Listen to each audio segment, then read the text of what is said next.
Magandang araw mga ka-ex-crew, ako si Annabel at kasama si Kuya Deng ang kasangga ng bayan.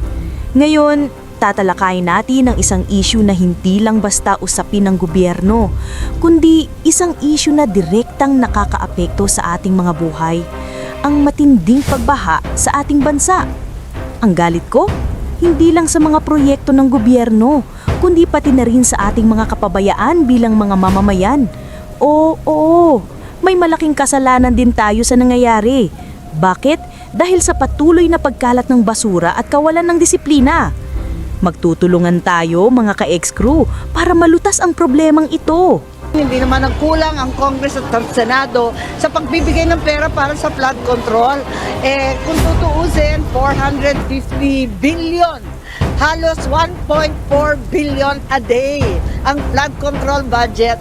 Kung isusuma total mo lahat ng agencies mula sa DPWH pababa, asa napunta yung pera? Dismayado ang presidential sister dahil mahigit 400 bilyong piso umano ang nilalagak ng mga mambabatas para sa Department of Public Works and Highways o DPWH at iba pang ahensya ng gobyerno para sa mga proyekto kontra baha. Magpapatawag ng pagdinig si Senator Bong Revilla bilang chairperson ng Senate Committee on Public Works sa oras na matapos ang rescue and cleanup operations sa mga apektadong lugar. Ayon kay Senate President Francis Cheese Escudero, layo ng investigasyon na malaman ang kasalukuyang lagay ng flood control system sa bansa at makagawa ng solusyon para maprotektahan ng publiko mula sa matinding pagbaha. Bakit ganon mga ka-ex-crew? Bakit nga ba tila walang nangyayari sa mga flood control projects na ipinagmamalaki ng gobyerno? Aaminin ko, hindi ko na alam kung anong sasabihin ko sa mga kababayan natin na araw-araw na lang binabaha, habang ang gobyerno ay patuloy na nagmamagaling sa mga pahayag ng may ginawa na tayong mga flood control projects. Puro pangako, puro pahayag, pero wala, hindi naman nararamdaman. Ano na lang ang nangyari sa mga pondo na inilaan? Bakit wala tayong nakikitang resulta? Ang mga tao ay nag-aalala na, nagtataka at oo, nagagalit na. Wala nang pag-asa habang ang mga proyekto ng gobyerno ay ipinagmamalaki pero hindi naman natin nararamdaman ang mga epekto nito sa mga komunidad na talagang nangangailangan.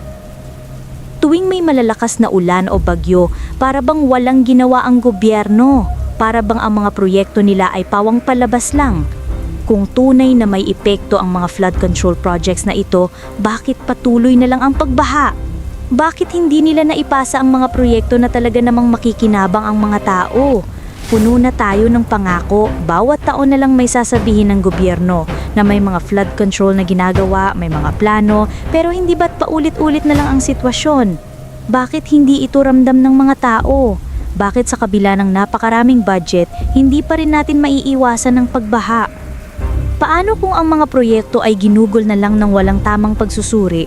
Nasaan na yung mga flood control structures na sinasabi nila? Puro ba tayo salita? Saan ba ang mga pondo na ginugol nila? Ang mga tao, mga kababayan natin ay nawawalan na ng tiwala sa mga pahayag ng gobyerno. At bakit hindi sila magtaka? Bakit hindi sila magalit? Pagkatapos ng bawat bagyo, pagkatapos ng bawat malakas na ulan, bakit ganun pa rin? Nakakagalit na ang mga paminsang paglilipat ng responsibilidad, pag-iwas sa pag-aamin ng kakulangan. Bakit ba hindi nila aminin na kailangan pa nilang magtrabaho ng mas maayos? Nag-iisang tanong ng bawat isa sa atin, bakit hindi nararamdaman ng mga flood control projects? Sinasabi nila may nagawa na, pero bakit ang kalsada, ang mga komunidad ay paulit-ulit na binabaha? Kung may mga proyekto ngang naipatupad, bakit parang walang epekto o kaya naman ang epekto ay tila hindi pa sapat? Hindi ba't nakakabigla na sa kabila ng lahat ng ito, patuloy na maghihirap ang mga tao? Hindi ba't ang pinakamalupit mga ka-ex-crew ay ang patuloy na paglalaro ng gobyerno sa mga pangako at pagkukulang? Bakit parang walang malasakit sa kaligtasan ng bawat Pilipino? Kung may malasakit sana sila, hindi sila magmamagaling sa mga plano na hindi naman nila natutugunan. Nakakasawa na. Hindi lang ito simpleng usapin ng flood control. Hindi lang ito usapin ng mga proyekto at pondo. Ito'y usapin ng buhay. Buhay ng bawat isa sa atin na araw-araw ay nakataya sa mga kalamidad na patuloy na dumadapo. Kung hindi nila kayang magbigay ng tamang solusyon, bakit hindi sila gumawa ng aksyon? Bakit puro sisihan? Bakit hindi pa rin nila matutunan na sa bawat hakbang na ginawa nila, buhay ang nakataya? Mga kababayan, hindi na tayo pwedeng maghintay na lang. Hindi tayo dapat maghintay na magsalita ang gobyerno. Kailangan nating magkaisa at ipakita na hindi tayo papayag na ganito na lang. Kung hindi nila kayang tulungan tayo, tulungan natin ang isa't isa.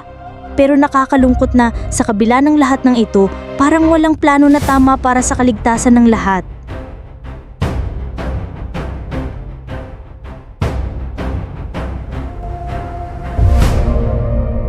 Ang matinding pagbaha sa ating bansa ay hindi lang tungkol sa mga hindi sapat na flood control projects, kundi pati na rin sa ating mga kilos bilang mga tao.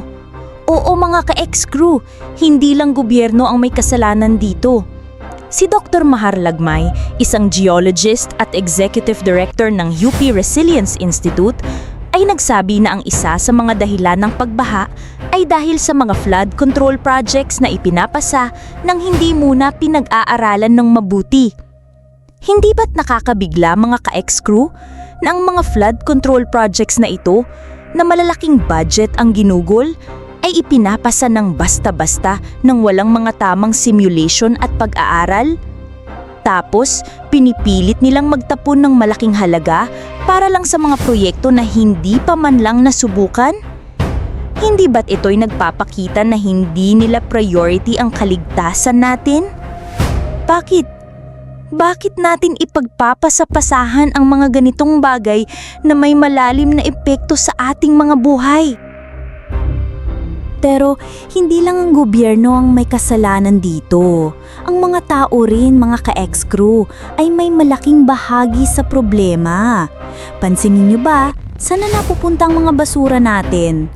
Puno na ang mga kanal at estero ng mga kalat na hindi natin inaasikaso. Bakit kaya tayo nagkakaroon ng mga pagbaha? Dahil ang ating mga basura ay naiiwan sa mga kalsada, sa mga kanal at sa mga ilog. Kung magpapatuloy tayo sa ganitong kalagayan, paano pa tayo makakabangon mula sa lahat ng ito? Ang basurang ito, mga ka-ex-crew, ay hindi lang isang simpleng issue ng kalat. Ito ay isang seryosong problema na nagpapalala sa pagbaha. Ang mga kanal, ilog at estero natin ay hindi na makadaloy ng maayos dahil sa basura. Dapat sana ang bawat isa sa atin ay may disiplina at may malasakit sa kalikasan. Kung tayo lang mga ka-ex-crew ay magtulungan sa tamang pagtatapon ng basura, hindi sana magugulo ang mga drainage systems na ito at hindi sana magdudulot ng malalaking pagbaha. At hindi lang yan, ang masakit pa, marami sa atin ang wala nang ang disiplina, hindi pa rin natututo. Pansin natin sa bawat bagyo, mga kalsada ay puno ng kalat, mga plastic, styrofoam at kung ano-ano pa. Hindi ba't nakakagalit? Ang mga simpleng bagay na ito, kung inayos lang natin, ay makakatulong sa solusyon sa pagbaha. Ang bawat isa sa atin may kasalanan sa nangyayari. Hindi pwedeng ang gobyerno na lang ang sisihin. Dapat magbago tayo at magtulungan. Kung hindi, patuloy lang tayong maghihirap. Bilang isang bayan, tayo ang may responsibilidad. Hindi lang ang gobyerno ang may kasalanan sa lahat ng ito, kundi tayo rin. Ang mga proyekto ng gobyerno ay kailangang mapag-aralan ng maigi. Pero tayo, mga ka-ex-crew, ay dapat magtulungan at disiplinahin ang ating sarili. Hindi tayo pwedeng maghintay na lang ng solusyon mula sa iba. Kailangan nating magsimula sa ating mga sarili. Sa kabila ng lahat ng ito, si Dr. Lagmay ay nagbigay ng isang mahalagang solusyon. Ang paggamit ng makabagong teknolohiya upang suriin kung magiging epektibo ba ang mga flood control projects. Hindi lang ito tungkol sa gobyerno, kundi pati na rin sa ating lahat. Kung magtutulungan tayo, kung magiging disiplinado tayo, malaki ang magiging epekto nito sa ating kaligtasan. Mga ka-ex-crew, huwag nating gawing biro ang mga ganitong issue. Hindi natin kayang palampasin ang mga pagbaha na ito at hindi natin pwedeng isisi lang sa gobyerno. Tayong lahat ay may pananagutan dito. Kung hindi tayo magtulungan, kung hindi tayo magbago, ang patuloy na pagbaha ay magiging bahagi na lang ng ating buhay. Ako si Annabel at si Kuya Deng, kasangga ng bayan. Huwag kalimutang mag-subscribe at mag-iwan ng inyong mga opinyon sa comment section. Magtulungan tayo. Mag-ingat po kayo.